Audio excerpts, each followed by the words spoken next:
Mengejutkan. Padahal sudah terang-terangan ada suap.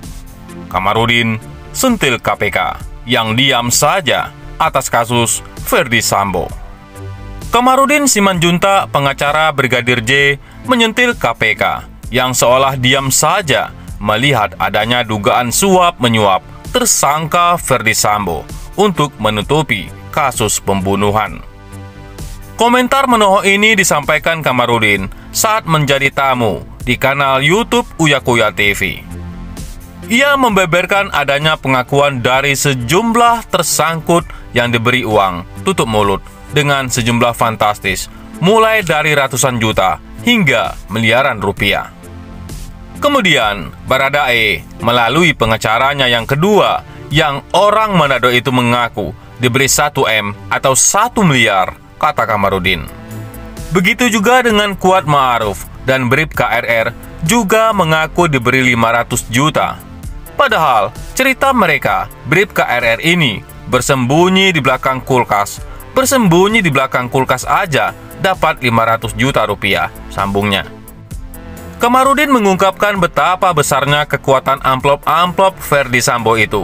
Ia pun menduga kalau iming-iming suap ini juga sampai ke pihak-pihak lainnya, bukan hanya para tersangka. Yang bersembunyi di belakang kulkas aja dapat 500 juta rupiah. Apalagi yang berteriak-teriak Putri Chandrawati adalah korban pelecehan seksual.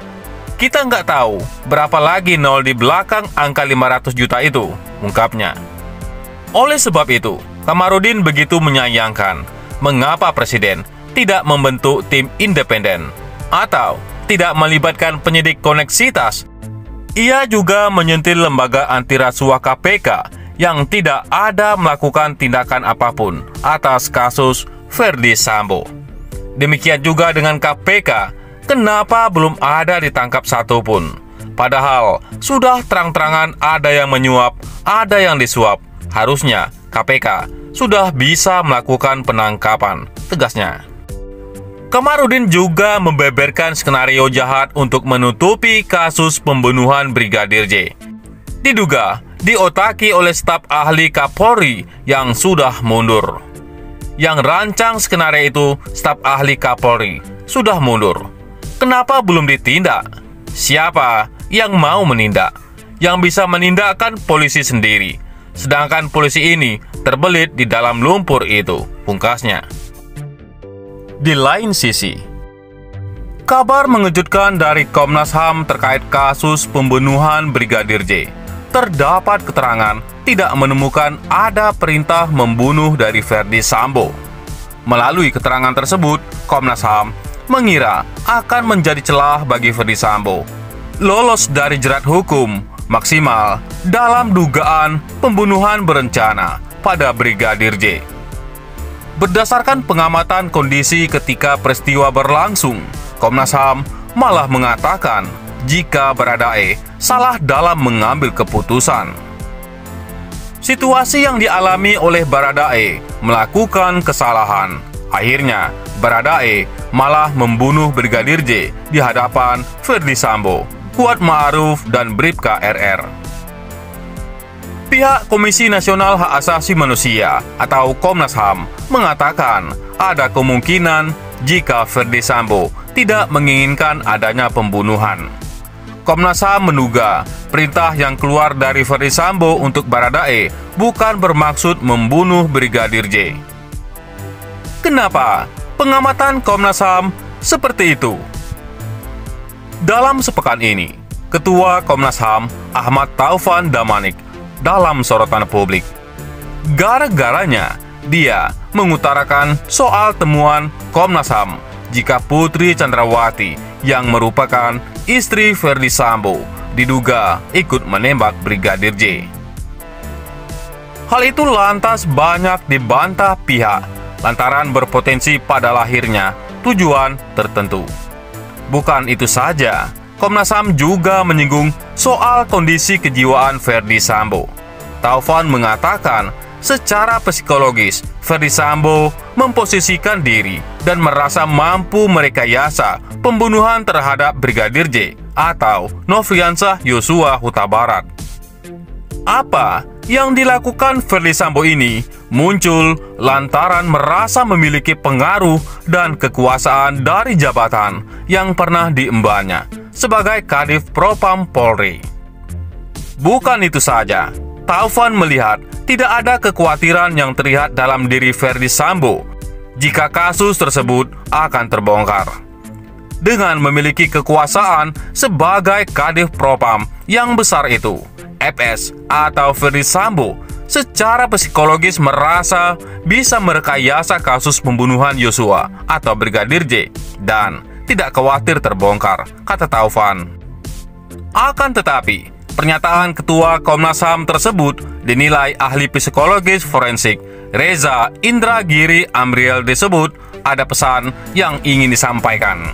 Reza memiliki penilaian apa yang dikatakan Ketua Komnas HAM Ahmad Taufan Damanik adalah sebuah dugaan jika Ferdi memiliki masalah kejiwaan.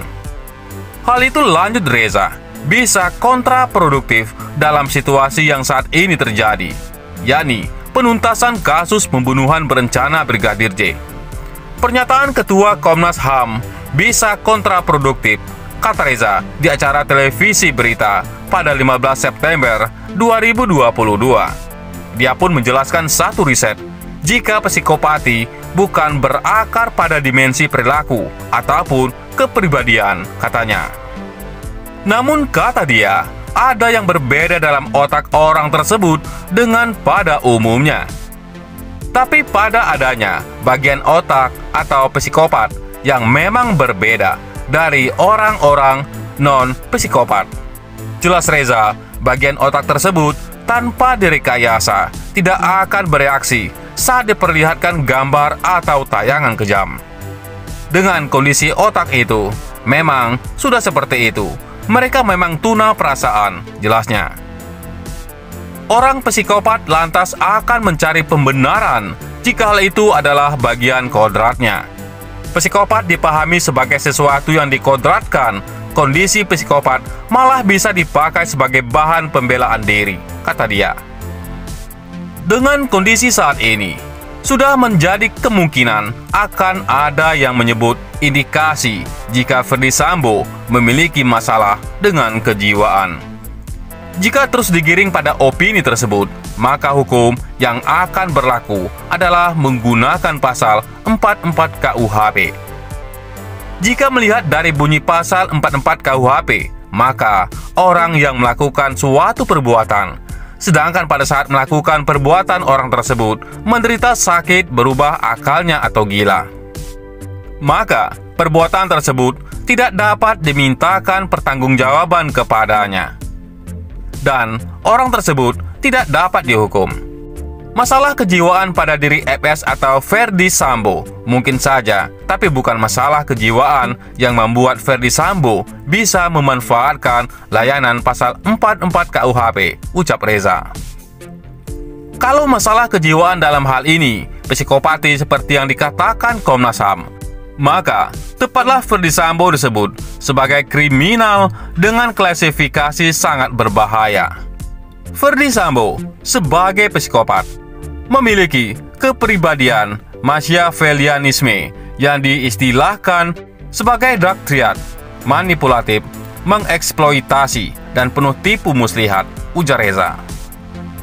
Jika hal itu terus didengungkan, malah dijelaskan Reza, psikopat seperti itu justru harus dimasukkan ke dalam penjara, bahkan bisa dalam masa tahanan dengan level keamanan yang tinggi. Kriminal-kriminal semacam itu layak dimasukkan penjara level keamanan super maksimum, kata Reza. Reza juga mengatakan petugas yang menjaga harus yang cerdas, memiliki integritas dan jam terbang tinggi. Petugas penjaga atau tahanan psikopat jangan staf biasa, haruslah staf cerdas, berintegritas dan punya jam terbang tinggi, melayani napi, berdak triad, katanya.